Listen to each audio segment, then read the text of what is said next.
Hi guys, it's Andrew here from Eastonmade Wood Splitters today, and welcome back to the Eastonmade channel. I am on my way home here. It is a Friday afternoon. I haven't done a video in a couple of weeks because I've been busy. It's been Christmas time. I've been cleaning up my food plot out back. That's what you see in the start of the video. It was kind of a bit of a mess back there. A couple of years ago we had a bunch of trees blow down, a bunch of poplars. They came up, tops came off them, they blew down. It was an awful mess, and I finally got around to getting Dad's excavator back there to tidy these things up. It's been one of those jobs I got into. I thought it was going to be a couple of days doing this, but it's been a project, and I'm about halfway done it there now.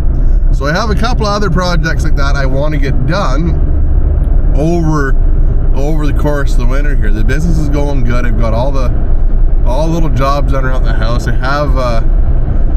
have the food plot out back I've got to get cleaned up, and then I have my grandpa's old truck that I'm going to get working on here. It's an old 86 F-150, an old bullnose Ford that he left me when he passed there about 5 or 6 years ago. And I've been trying to get it fixed up. It was a four-wheel drive truck, twin I-beam. I've put a Crown Vic front end in it, 4 link airbags.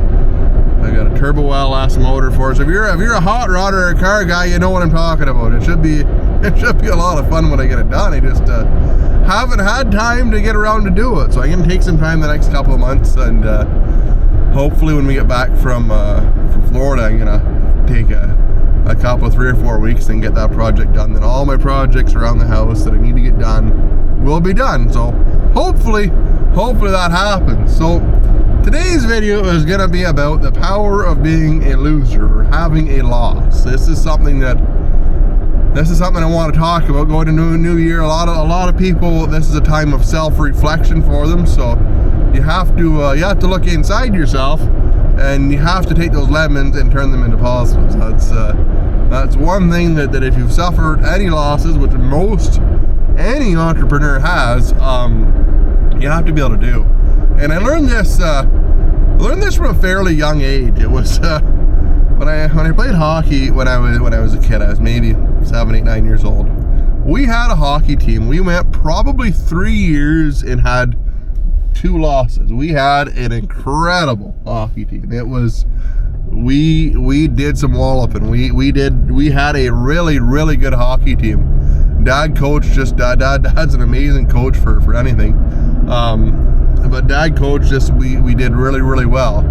After that, I don't think I won another. I think we won 2 hockey games the whole rest of the time I played hockey till I was 18. And I don't even know why, but it was one of those things. You got so used to winning that when you had a loss, it was excruciating. It sucks so bad to have a loss. And that time in my life, I didn't really understand it, but I'm really fortunate we had that, because now when I have a loss, when something fucks up or something doesn't go right, it's not that bad.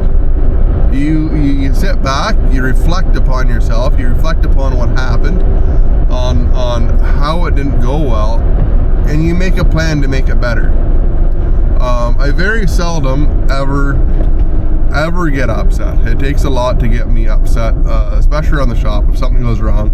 Again, you take that time, and it's a time of reflection to figure out how you're going to do better next time and how you are going to achieve your goal. And I think that's something that a lot of people tend to miss. They look at a loss as something that is a bad thing. But every time you have a loss, you have a failure, you fall down, you learn how to get up.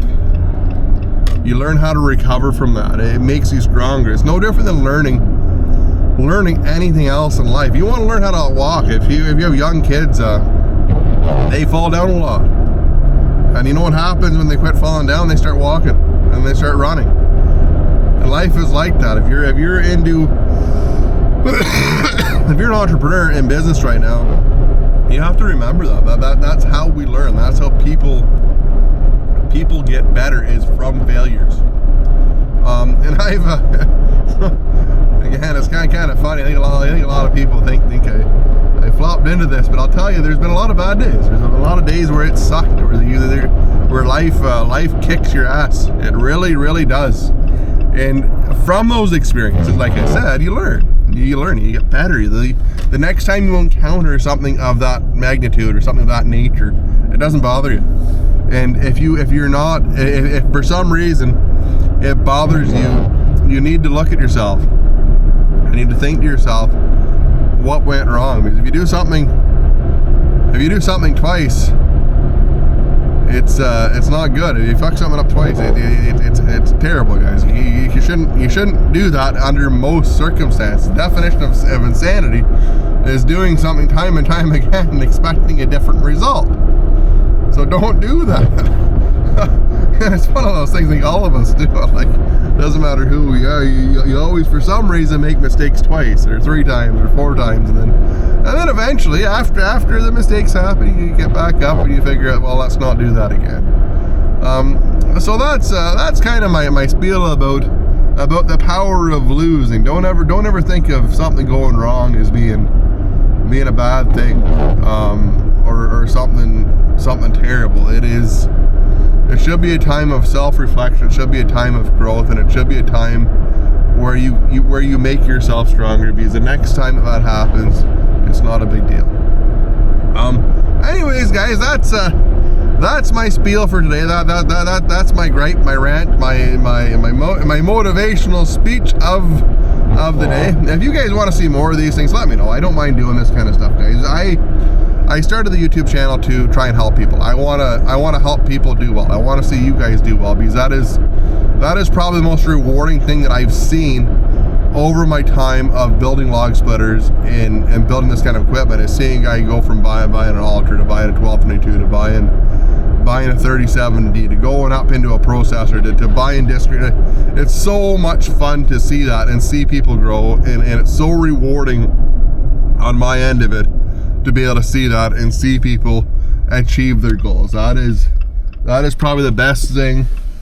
That makes me really, really happy to see that. That's awesome. Anyways, guys, like I said, give her a thumbs up, hit the subscribe button down below, and I'll try and bring you some more of these videos. If you want more of these, or you have a subject you want me to brush on, let me know. The 40C should be fired up hopefully Monday or Tuesday. We're just finishing up some hoses on it. They got the engine on and stuff, so I'll have some videos of that. A few fun things coming up here. I do have the updated show list on the website, so if you're wondering what shows we're going to be going to or what events we're going to be going to this year, I have it up on the website. If you're looking to get a machine for one of those shows, call now.